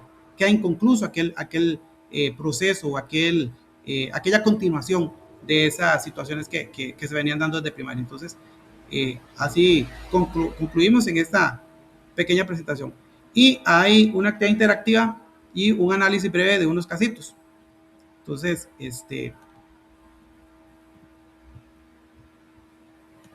no sé si la compañera Ana. Fernando, muchas gracias. Me ha impactado mucho esta capacitación. Yo les quiero decir que desde mi punto de vista, ¿verdad? Me voy a permitir también dar una opinión personal, pero creo que es válida en este contexto. Yo admiro muchísimo la labor docente. Siento que es la profesión, la vocación que más impacto tiene en la vida de los seres humanos, como ninguna otra. Nuestros hijos pasan muchísimo tiempo en la escuela o en el colegio, ¿verdad? O sea, realmente ustedes son determinantes en la vida de los seres humanos, ¿verdad? No hay una profesión que tenga este nivel de incidencia, realmente. Y eso es admirable. Creo también, y esto da para otra capacitación en realidad y para desarrollar otro tema, pero creo también fundamental que es importante el autocuidado de ustedes, porque, sí. O sea, la vulnerabilización, ya no dije nada, de la salud mental de ustedes es también determinante. Digamos, el peso tiene que llevar el nivel de estrés, a veces la falta de, digamos, no por voluntad, sino porque no tienen, digamos, el recurso para afrontar este nivel de dificultades de la población estudiantil, los hace deteriorar su propia salud mental. Y es importantísimo el autocuidado en ese sentido. Yo creo también sumamente valioso lo que han mencionado don Juan Ernesto y bueno, y en general todos sobre la necesidad de implementar la psicología y los recursos psicológicos, primeros auxilios psicológicos mínimo, ¿verdad? Para los docentes, porque o sea, lo que ustedes han contado aquí me tiene a mí realmente impactada, porque nosotros como población desconocemos. O sea, podemos tener una idea y salen en las noticias a veces alguno que otro caso y algún que otro problema, pero realmente lo que ustedes han contado aquí es impactante y es de atención inmediata, ¿verdad? Y en eso somos responsables toda la sociedad, ¿verdad? No se puede dejar esto solamente a las autoridades, sino que creo que es algo que nos impacta como sociedad y del que deberíamos tomar acción todos. Y bueno, eso era lo que les quería decir y muy agradecida por este espacio que nos han brindado para compartir y para hablar. Creo que he aprendido yo mucho este rato que tal vez las herramientas que nosotros les pudimos dar. Bueno, y muy agradecida y les deseo feliz Navidad. Muchas gracias, Anita. Sí. Fernando, dime. Quisiera agregar ahí algo más. Realmente la ponencia demasiado completa y que no solamente me llevó a mi lugar de aula, sino también en mi posición muchas veces como administradora. Concuerdo sumamente con don Juan Ernesto, con usted y también con Vivi, que en algún momento también lo dijo, que realmente lo que es la llamada política integral que tenemos en el Ministerio de Educación realmente tiene no una falencia, realmente tiene una gran problemática y un gran desafío con lo que es la salud mental, no solamente del personal, sino también, ¿verdad?, de nuestros estudiantes. Lamentablemente, profesionales en trabajo social o en psicología, solo en las escuelas Promecum, si no me equivoco, son las que tienen mayor ventaja con eso. Sé que en el caso de Pérez Celedón, el Liceo UNESCO hasta hace 1 o 2 años tiene un psicólogo, pero no da abasto. Tiene 1000 y resto de estudiantes, no da abasto con la población estudiantil que tiene, menos podría atender el resto de la población del circuito, ¿verdad? Jamás podría atenderla. De ahí que esto es un tema que realmente el MEP tiene que abordar y no tener 1, 3 psicólogos, 5 psicólogos por circuito que puedan realmente abordar el tema y sino ir más allá. ¿Por qué no nosotros como administradores dentro del PAP empezar con los talleres, no solamente con el personal docente, sino propiamente con los estudiantes, con los padres de familia, ir abordando esas situaciones, aunque sea, digamos, dentro del PAP? Yo sé que ahorita tenemos un poco muy reducido el presupuesto, Fernando, lo sabemos, pero de alguna manera podemos ayudarnos, buscar ayuda en instituciones privadas, en universidades que puedan brindar la capacitación con psicólogos o con otros profesionales que puedan ayudarnos a ir abordando la situación con nuestros jóvenes. Realmente, nuestros jóvenes son nuestros futuros ciudadanos, como usted lo mencionaba hace un momento, ¿verdad? Cuando una vez toma temas de política, como somos de sociales, no saben ni cómo resolver, ¿verdad? No saben cómo contestar. Pero de ahí tenemos también que aportar un poquito más. A mí me da una luz y me puse a pensar yo en el PAP, ¿se puede hacer eso? ¿Puedo hacer esto otro? ¿Puedo abordar salud mental aquí? ¿Puedo hacer esto otro? Y tal vez no tenga todo el recurso, pero puedo hacer esta actividad para generar el recurso para poderlo hacer, porque es sumamente necesario trabajarlo de manera integral en el centro educativo. Muchas gracias, Carmen. Yo también lo trabajo esto con los consejos de profesores. Siempre aprovecho por lo menos 1 o 2 horas del consejo de profesores para trabajar y abordar este tema. No lo hago yo directamente, lo hacen otros compañeras, pero sí, precisamente es algo que es muy necesario. A ver, Vivi. Sí, así rápidamente para no quitarles el tiempo de estimado. A ver, hay otro detalle, porque ustedes están hablando, ¿verdad?, de un enfoque más de abordaje, bueno, no solamente preventivo, sino, ¿verdad?, de contención, pero hay otro detalle también que está asociado a las competencias socioemocionales, ¿verdad?, particularmente por algunos trabajos que me ha correspondido por ahí revisar y leer últimamente, que estoy estudiando. He ido identificando que a nivel mundial dice que, ¿verdad?, existimos muchos docentes que, ¿verdad?, que tenemos licenciaturas, maestrías, doctorados, bla, bla, bla, en todo el tema académico. Pero resulta que dice que las competencias socioemocionales son la base fundamental tanto para el docente como para los estudiantes, ¿verdad? Porque a razón de tener fuertes las competencias socioemocionales, eso lo va a determinar la capacidad de los estudiantes de reaccionar ante situaciones tan difíciles como estas. Entonces, de pronto también eso nos da una reflexión para nosotros, ¿verdad? ¿Cómo están nuestras competencias socioemocionales para atender a los estudiantes y para desarrollar en los estudiantes esas competencias? ¿Listo? Gracias, Vivi. Bien, en este momento voy a proyectar unos casitos así para que los veamos rápidamente, ya que prácticamente ya se nos acabó el tiempo.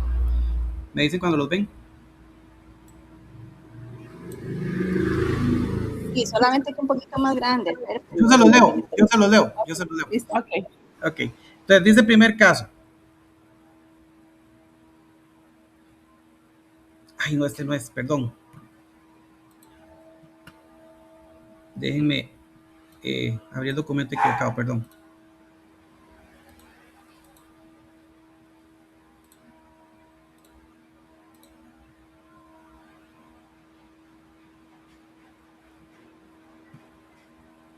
Un segundito, ya casi lo pongo.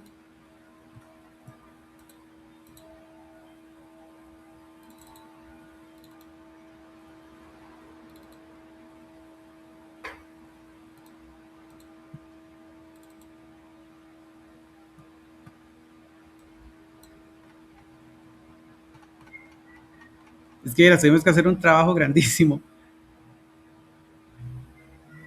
que los voy a proyectar. Vamos a comentar dos, son tres, pero vamos a comentar solamente dos para no quitarles más tiempo.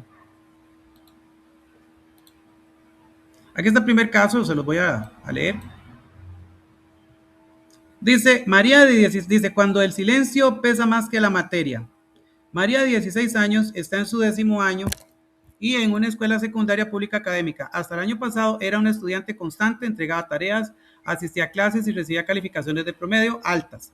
Pero este comportamiento se ha estado cambiando lentamente desde hace meses. En clase parece callada, evita el contacto visual, no contribuye, se niega a entregar todo su trabajo y se ha quedado dormida en clase un par de veces. Cuando pregunta si todo está bien, responde con frases cortas. Sí, profesor, todo bien.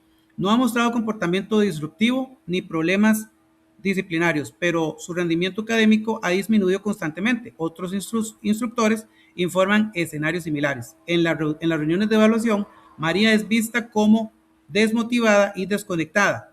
No ha habido conflicto con compañeros ni sanciones disciplinarias reportadas. Era constante en su asistencia, aunque parece haber faltado algunos días sin justificación clara. María rompió en lágrimas silenciosas una vez, cubrió su rostro y dijo que quería salir del aula durante un examen escrito. No dice qué pasó. Más tarde entrega el examen en blanco. El profesor que lo supervisa se pregunta si es falta de interés, dificultades académicas o algo más relacionado con ella. Y para resolver este casito, habían 6 preguntitas aquí que la vamos a hacer de forma verbal.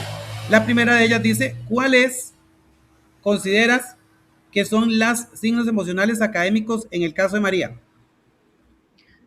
Fernando, y la no entrega de los trabajos, digamos, porque ya había sido una estudiante muy regular, ¿verdad? Y entonces empezó a faltar con sus trabajos, la falta de comunicación, porque aunque se le estaba preguntando, era como muy, sí, estoy bien, no, de todo bien. Entonces, esas serían, bueno, yo considero esas.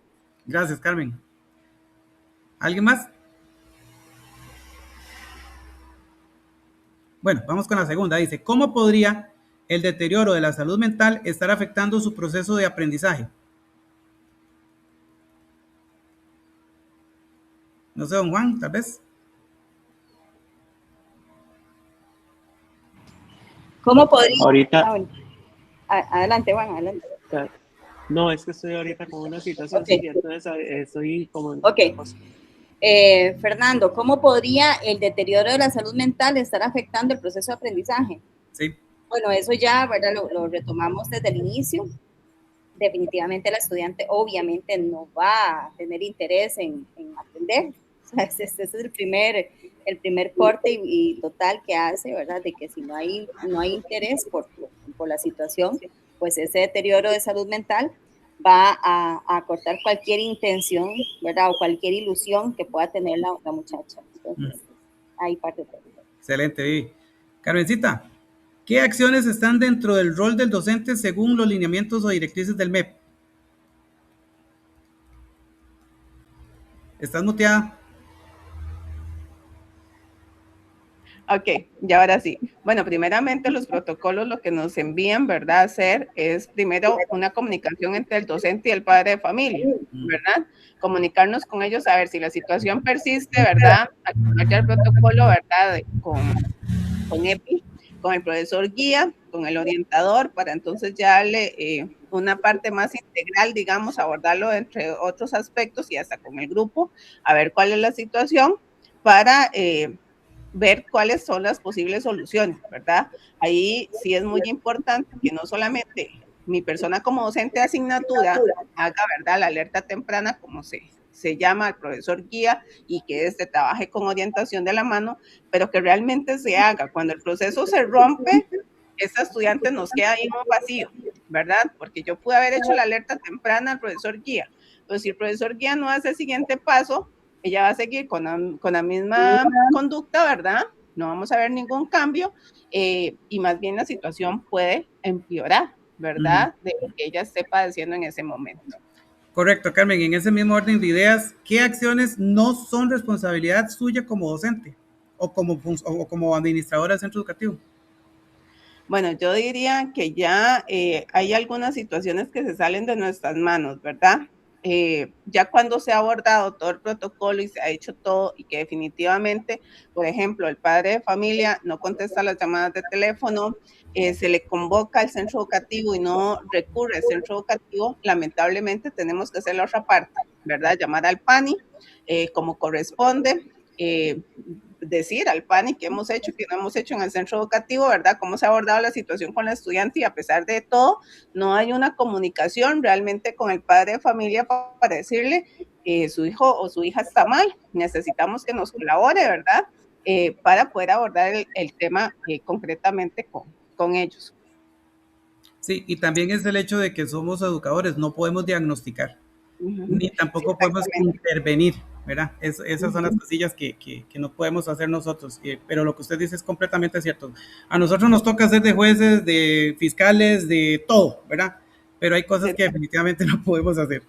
Gracias. Sí, pero yo no le puedo decir a un estudiante, usted padece tal cosa, usted tiene esto, debería decirle a su mamá que vaya donde tal, no, porque nosotros no somos especialistas en esas áreas, ¿verdad?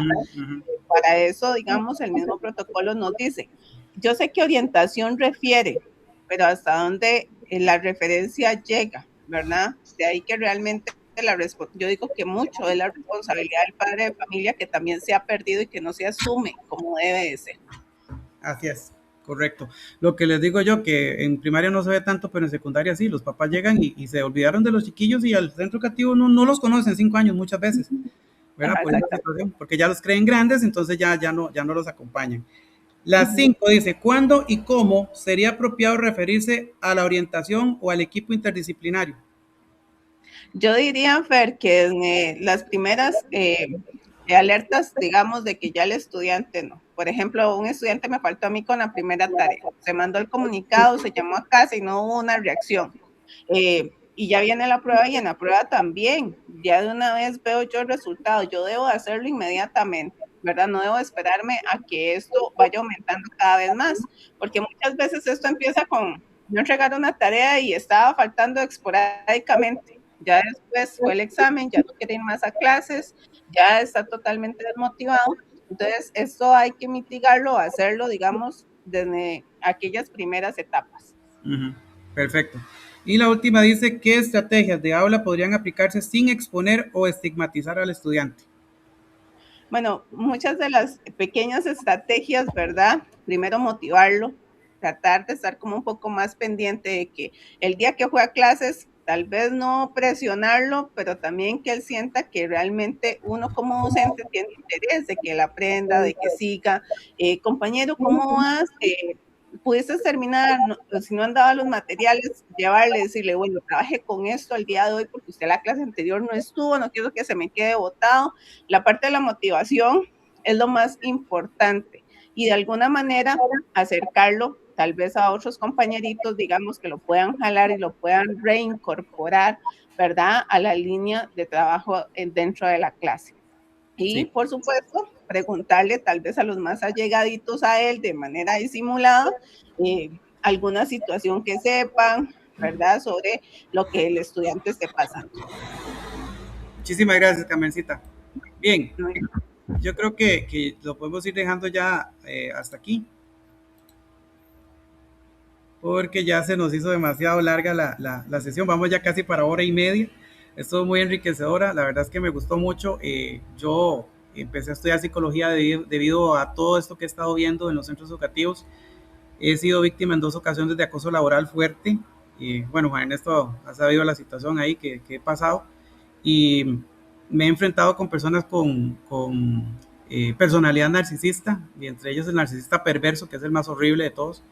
Y he sentido mucho apoyo en la parte emocional por parte de colegas de docentes, ¿verdad? Pero también cuando he buscado la ayuda psicológica, y esto me ha motivado mucho pues a tener conocimiento y también pues ayudar a mis estudiantes, a mis chiquitos, porque yo les decía a los papás ahora en la grabación, yo nunca tuve hijos y no tuve la posibilidad de tenerlos, pero la vida me premió con 180 todos los años, 180, 190 hijos, y yo los regaño como si fueran míos, pero también los felicito y también los chineo y también los alcahueteo como si fueran míos.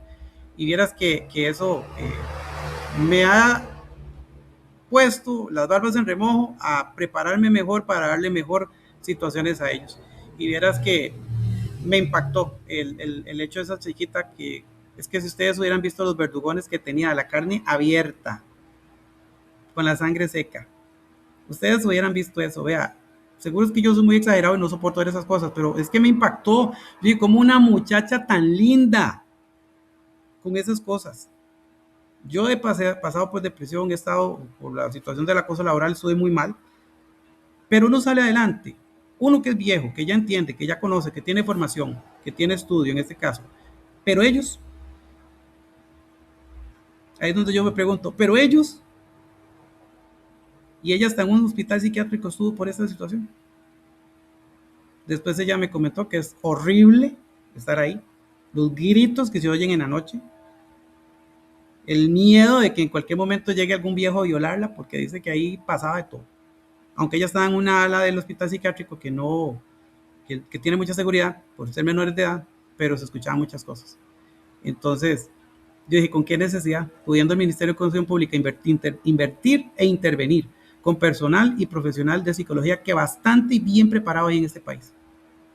Y yo creo que eso es una de las necesidades más importantes, y creo que es una de las observaciones que hay que hacerle al Ministerio de Educación Pública, y ahora el ministro de turno, que es un señor para mí es una persona muy ecuánime en muchos aspectos, y que ha traído o ha tratado o ha intentado, después del nefasto momento de la anterior ministra, ha intentado pues darle un poco más de autoridad al docente en el aula, y de traer un poco más de orden y quitar, pues, no quiero decirlo, pero tantas situaciones de facilismo, ¿verdad? Que no quiero decir la otra palabra, pero tanto facilismo que se da en los centros educativos el día de hoy. Estoy muy contento, muchísimas gracias por la colaboración de cada uno de ustedes. Yo sé que estamos ya prósperos a llegar a vísperas de Navidad, ¿verdad? Un sábado a estas horas nosotros conectados, ¿verdad? Les agradezco montones, porque para mí eso es muy valioso. Yo sé que para la compañera Ana también es muy valioso. Para ustedes también, porque han pues ampliado un poquito más su acervo cultural. Yo les voy a pasar esta presentación para que la tengan por ahí, y el videito, si lo quieren, también se los paso para que lo tengan por ahí. Es interesantísimo todo esto. Yo creo que yo aprendí bastante en todo esto, y me di cuenta que muchas de las cosas que uno por instinto o por corazón de pollo ha hecho no estaba tan mal. Yo creo que a veces el instinto de sobrevivencia, supervivencia, lo que uno ha vivido, también lo que uno ha pasado, lo sensibiliza y lo hace ser más empático con las personas. Y aunque muchas veces hemos dicho que esos chiquillos malcriados, insolentes, pero no sabemos el trasfondo que hay detrás de eso. Y ahí es donde precisamente nosotros tenemos que ser un poco más empáticos, y de ahí toca, es parte del educador. El educador es eso, en todo ese aspecto. Siempre se dice que la formación la damos nosotros, la educación la dan los papás. Yo pienso que nosotros damos las dos, educación y formación. ¿Por qué? porque nosotros corregimos al estudiante, porque nosotros le decimos, no diga así, no haga eso, no grite así, no corra aquí, vea que se va a caer. Es inevitable, es parte de ese instinto instructor que nosotros los seres humanos tenemos, porque de parte de Dios se nos dio un don y fue el don de la creación, y dentro del don de la creación está la instrucción. Entonces creo que ese don divino que todos nosotros tenemos es lo que tenemos que transmitirle a nuestros estudiantes, y pienso que es importantísimo esta capacitación. Yo por mi parte voy a tratar de próximo año dársela a mis compañeros, por lo menos en el primer consejo, para concientizar, porque a veces como que se nos olvida, entre las vicisitudes de la vida, entre las cuestiones cotidianas, los problemas, las dificultades, se nos olvida, pero es importante estarnos acordando de todo esto. Muchísimas gracias. Aquí hay profesionales de alta talla. Doña Ana, es que Vivi muy, ¿cómo se llama? Ella es muy humilde, pero ella es asesora de lo que es la parte de talento humano del Ministerio de Educación Pública. Y ella es uno de los miembros de lo que sería el Consejo Superior de Educación, digamos, de lo que es la parte de funcionarios del Consejo Superior de Educación. Ahí donde usted la ve, ella es especialista en evaluación, es especialista en tecnologías educativas, y fue la que propició el reglamento de las pruebas de idoneidad que se están aplicando. Y es la que está ahorita mano a mano con el ministro y con el equipo interdisciplinario para la construcción efectiva de las pruebas de idoneidad que se van a aplicar ya de forma correcta, como tiene que ser, el próximo concurso que se dé. Para mí es una súper profesional, yo la quiero montones, y siempre está aquí. Yo le digo tal cosa y ella se pone la camiseta, y eso se lo agradezco montones. Carmencita Lidia, que fue compañera mía en la carrera, tenemos más de 20 años ya de estar trabajando en educación, ya estamos viejillos, y siempre es otra que ha estado completamente dispuesta a las tonteras de uno, ¿verdad? Y yo se lo agradezco mucho porque siempre está dispuesta al llamado. Don Juan Ernesto, supervisor, director, ahora él es vicerrector de la Universidad Internacional San Isidro Labrador, y te sacó el rato para estar aquí con nosotros. Entonces es un equipo de lujo, compañeros de lujo que estuvieron acá. Y mi oficinista, Carolín, que es que ella es un poco tímida, pero Carolín es para mí una persona muy valiosa. Bueno, no tengo palabras para describirla, yo la quiero montones. En todo este proceso que hemos pasado, ella ha estado ahí siempre presente, y es otra persona que nunca dice que no. Siempre está para apoyar, y se los agradezco de todo corazón.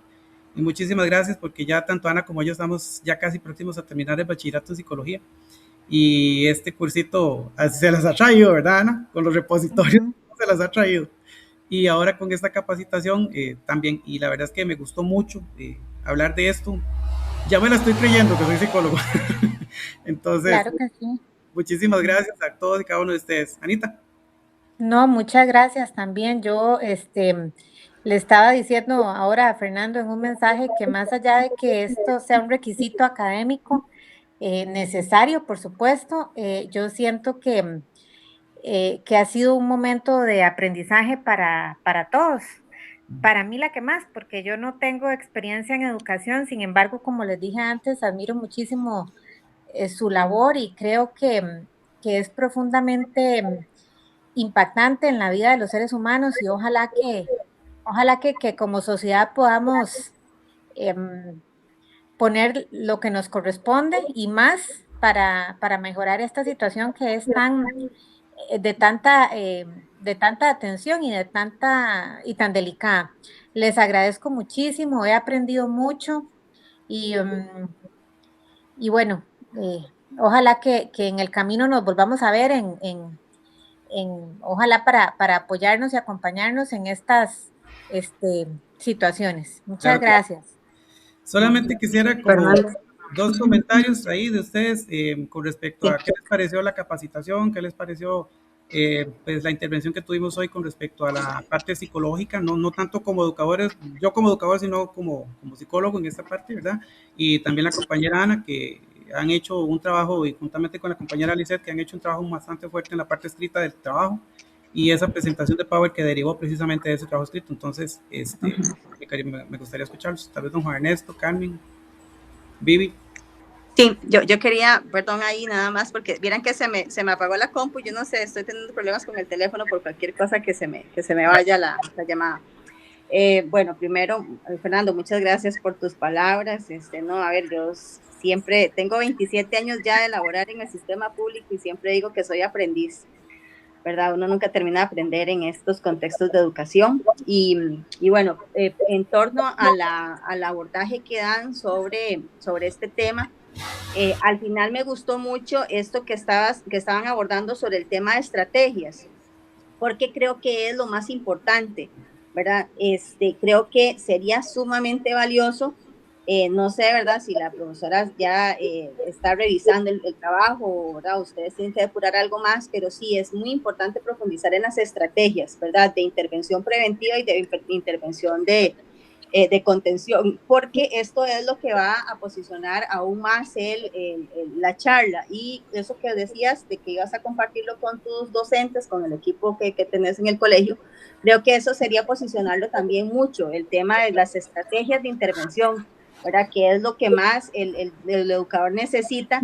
Y les parto nada más así rápidamente. Ayer conversaba con la jefa de asuntos disciplinarios, ¿verdad? Por unas situaciones una investigación que estamos haciendo, y vieran que ella nos decía de que de pronto se dan muchos asuntos disciplinarios en el MEP y muchas situaciones de denuncias, pero es que dice que muchos directores no saben cómo reportar la mayoría de casos.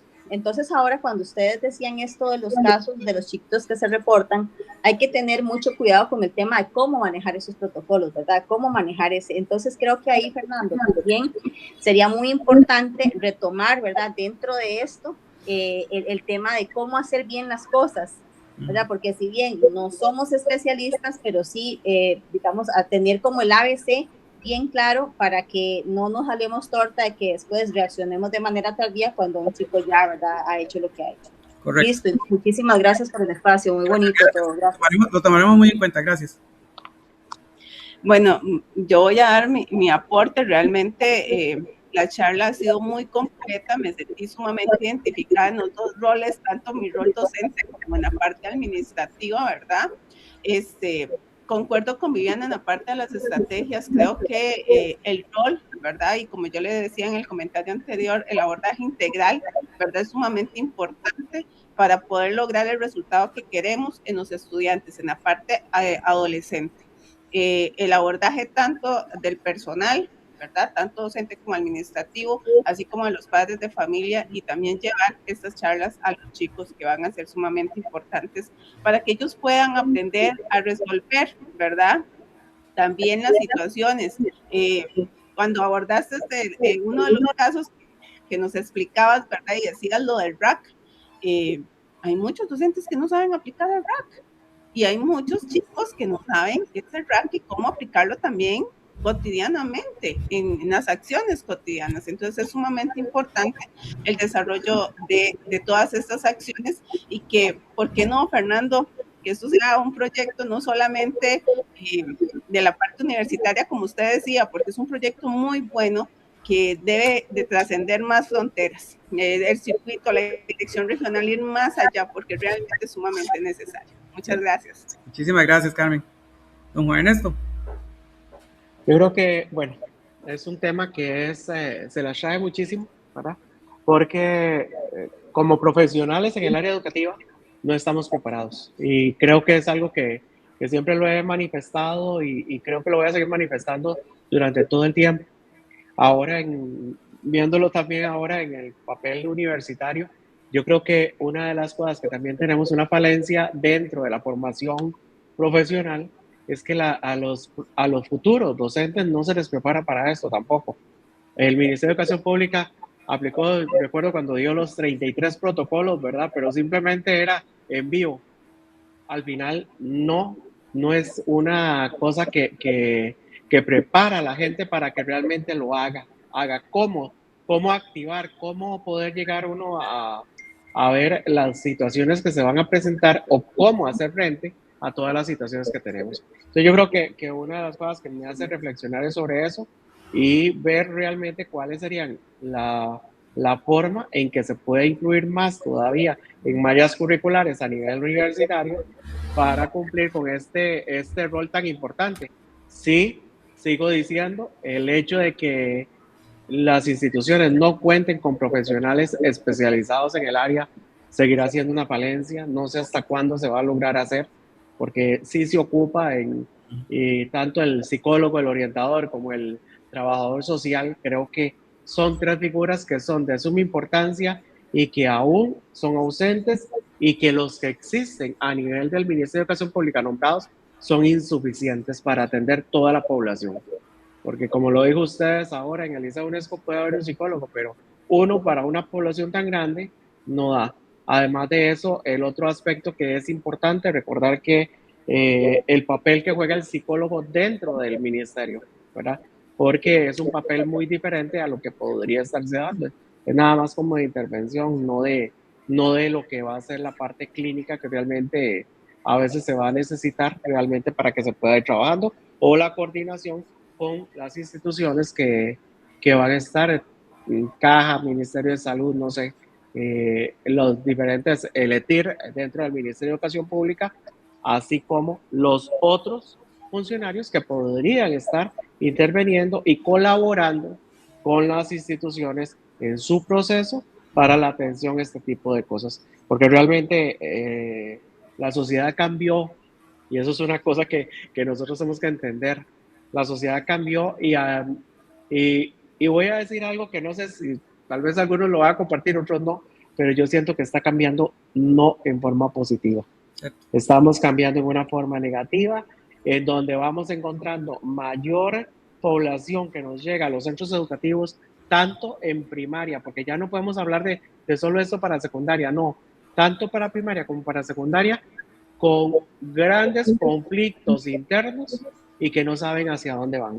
Y como nosotros, como docentes, y ahí está, bueno, Carmen, que ha estado dentro de las aulas tanto tiempo, que sabe que no puede estarse atendiendo todo esto, porque ahora usted lo dijo, una profesora con 900 estudiantes, ¿cómo va a estar atendiendo o cómo va a estar observando ese tipo de conductas o esos signos que usted pudo verlo como director, pero que muchas veces un docente llega, da la clase y sale para el otro lado y sigue con el otro grupo y al final no puede estar observando tantos detalles? Entonces, toda esta preparación yo creo que es de suma importancia y nos hace reflexionar un poco más en estos procesos que debemos de dar.